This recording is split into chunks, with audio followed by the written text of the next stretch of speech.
జనసేన రజని ఒక మహిళ, ఆమె జనసేన మహిళగానే తెలుసు నాకు. ఆమె ఇంటి పేరే జనసేన నాకు తెలిసినంతవరకు. ఆమె కూడా ఖండించింది తప్పు అంబటి రాంబాబు మీదని. కారణం ఊరి చెప్తా దానికి. ఇక్కడే ఎన్టీ రామారావు విగ్రహం దగ్గర, అప్పుడు ఎన్టీ రామారావు విగ్రహం లేదు, వంగవీటి మోహన్ రంగా విగ్రహాన్ని పెడుతుంటే మా ప్రభుత్వంలో అబ్జెక్ట్ చేశారు ఆఫీసర్స్. అందరూ నా దగ్గరికి వచ్చారు.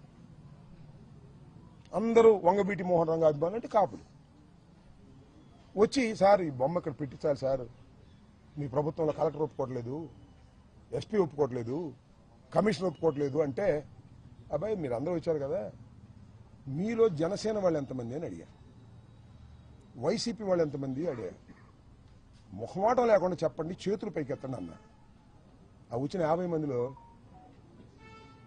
వైసీపీ వాళ్ళు ఎవరంటే నలుగురు ఎత్తారు. నలుగురే. జనసేన వాళ్ళు ఎంతమంది ఎత్తారు తెలుసా? 40 మంది పైన ఎత్తారు. చెప్పే అప్పుడు నేను, మీరు జనసేన అయినా వంగవీటి మోహన్ రంగారావు గారి మరణం తర్వాత తొలిసారిగా శాసనసభకు వెళ్ళినటువంటి అంబటి రాంబాబుకి ఆయన అంటే గౌరవం ఉంది. మెజారిటీ జనసేన ఉన్నా సరే అక్కడ బొమ్మ ప్రతిష్ఠించే బాధ్యత నాదని చెప్పా. కలెక్టర్ని కన్వెన్స్ చేశా, కమిషనర్ని కన్వెన్స్ చేశా, ఎస్పీని కన్వెన్స్ చేశా, బొమ్మ ప్రతిష్ఠింపజేశా. ఆ రోజున నన్ను పిలిచారు. సరే చాలా మంది పిలిచారు కాపుల్ని. ఆ రోజు రజనీ కనపడింది, ఈఎంఐ. సార్ మీకు హ్యాట్స్ ఆఫ్ సార్, అందరూ కాదన్నా మీరు పెట్టారు సార్ అంటే, అమ్మ న్యాయం ప్రకారం పోతాను నేను, మీరు జనసేన అయినా సరే, నువ్వు కూడా గుర్తుపెట్టుకో తల్లి, ఎప్పుడన్నా న్యాయం కోసం పోరాడు, మాకు అన్యాయం జరిగినప్పుడు అన్నా. ఆ అమ్మాయి వాడు బయటకు వచ్చి మాట్లాడుతుంది. సిగ్గు తెచ్చుకోలే జనసేన నాయకులారా, చంద్రబాబు మోచేతి నీళ్ళు తాగటం కాదు, సిగ్గు తెచ్చుకోమని అడుగుతా ఉన్నా. ఇంతమంది న్యూట్రల్స్ ఖండించారు, మీకు భయమా?